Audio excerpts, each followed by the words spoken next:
Hi friends, വിഫോർസിൻ്റെ ഏറ്റവും പുതിയൊരു വീഡിയോയിലേക്ക് എല്ലാവർക്കും സ്വാഗതം. ഇന്നത്തെ വീഡിയോക്കകത്ത് പറയാൻ വേണ്ടി പോണത് വിജയം കൈവരിച്ചവരുടെ ഒരു 10 സമ്പാദ്യശീലങ്ങളെ കുറിച്ചാണ്. ഇതുപോലുള്ള ഇൻഫോർമേറ്റീവ് ആയിട്ടുള്ള വീഡിയോസിന് വേണ്ടി ഈ ചാനൽ ഒന്ന് ലൈക്ക് ചെയ്തേക്കുക. ദിസ് ഈസ് വിഫോറസ്, ഞാൻ നിങ്ങളുടെ സ്മിതേഷ്. നമുക്ക് കിടക്കാം വീഡിയോയിലോട്ട്. അതിൽ ഒന്നാമത്തെ കാര്യം എന്ന് പറയുന്നത് വരുമാനത്തിൽ കൂടുതൽ ചെലവഴിക്കാതെ ഇരിക്കുക എന്നാണ്.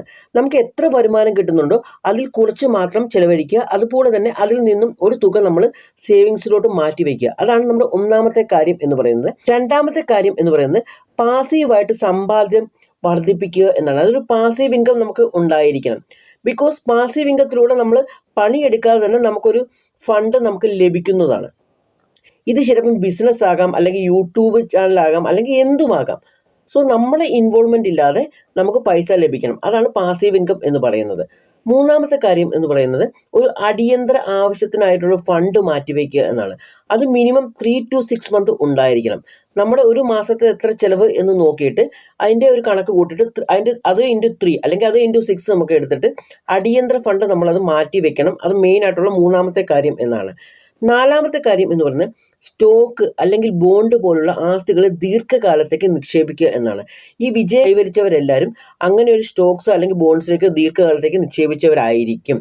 അടുത്ത ഒരു കാര്യം എന്ന് പറയുന്നത് ഉയർന്ന പലിശയ്ക്കുള്ള കടം അത് അവർ പെട്ടെന്ന് കൊടുത്ത് തീർത്തിരിക്കും. ബിക്കോസ് ഈ പലിശ കൂടുന്നതനുസരിച്ച് അവരുടെ ആസ്തി കുറയുന്നു എന്ന് അവർക്ക് നന്നായിട്ട് അറിയാം. സോ ഉയർന്ന പലിശയുള്ള കടങ്ങൾ അവർ വേഗത്തിൽ കൊടുത്ത് തീർക്കും. പിന്നെ അടുത്ത ഒരു കാര്യം അവർ ചെയ്യുന്നതെന്ന് പറഞ്ഞാൽ വിരമിക്കലിന് എത്രയും പെട്ടെന്ന് ആസൂത്രണം ചെയ്തിരിക്കും. സോ വിരമിക്കൽ ആയി കഴിഞ്ഞ് കഴിഞ്ഞാൽ നമുക്ക് പണിക്ക് പോകാതിരുന്നിട്ട് നമുക്ക് മര്യാദയ്ക്ക് ഇരിക്കാൻ വേണ്ടിയിട്ടുള്ള പണം അവർ ഓൾറെഡി സെറ്റാക്കി വെച്ചിട്ടുണ്ടായിരിക്കും. പിന്നെ ഏഴാമത്തെ കാര്യം എന്ന് പറയുന്നത് നിങ്ങളുടെ വരുമാനത്തിൽ താഴെ മാത്രം ജീവിക്കുക.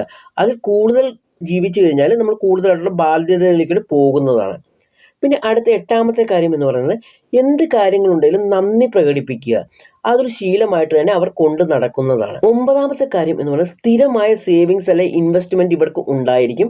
ഇത് ദീർഘകാലത്തേക്ക് ഒരു ഇൻവെസ്റ്റ്മെന്റ് ഉണ്ടായിരിക്കും, അല്ലെങ്കിൽ ഹ്രസ്വകാലത്തേക്ക് ഒരു ഇൻവെസ്റ്റ്മെന്റ് ഉണ്ടായിരിക്കും. സോ ഇത് രണ്ടും അവർ കാറ്റഗറൈസ് ചെയ്തിട്ടായിരിക്കും അവർ ഇൻവെസ്റ്റ് ചെയ്യുന്നത് എന്ന് പറയുന്നത്. പിന്നെ ലാസ്റ്റ് 10ാമത്തെ കാര്യം എന്ന് പറയുന്നത് കാലത്തിനനുസരിച്ച് ഇവർ പണത്തോടുള്ള സമീപനം മെച്ചപ്പെടുത്തും. പുതിയ പുതിയ അവസരങ്ങൾ ഇവർ കണ്ടെത്തുകയും അത് പരീക്ഷിക്കുകയും അവർ ചെയ്യുന്നതാണ്. ഇതാണ് 10ാമത്തെ കാര്യം എന്ന് പറയുന്നത്. ഇതുപോലുള്ള 10 കാര്യങ്ങളായിരിക്കും ശരിക്കും വിജയിച്ചവർ കൈവരിച്ചിട്ടുള്ള സമ്പാദ്യശീലങ്ങളിൽ ഉണ്ടായിരിക്കുന്നത്. ഇത് നിങ്ങളൊന്ന് ട്രൈ ചെയ്ത് കഴിഞ്ഞാൽ നിങ്ങൾക്കും ഭാവിയിലോട്ട് സമ്പാദ്യമായിട്ട് കൂടുതലായിട്ട് പൈസ വരുന്നതിന് സഹായിക്കുന്നതാണ്. അപ്പം അടുത്ത വീഡിയോ കാണുന്നവരെ ബൈ ബൈ.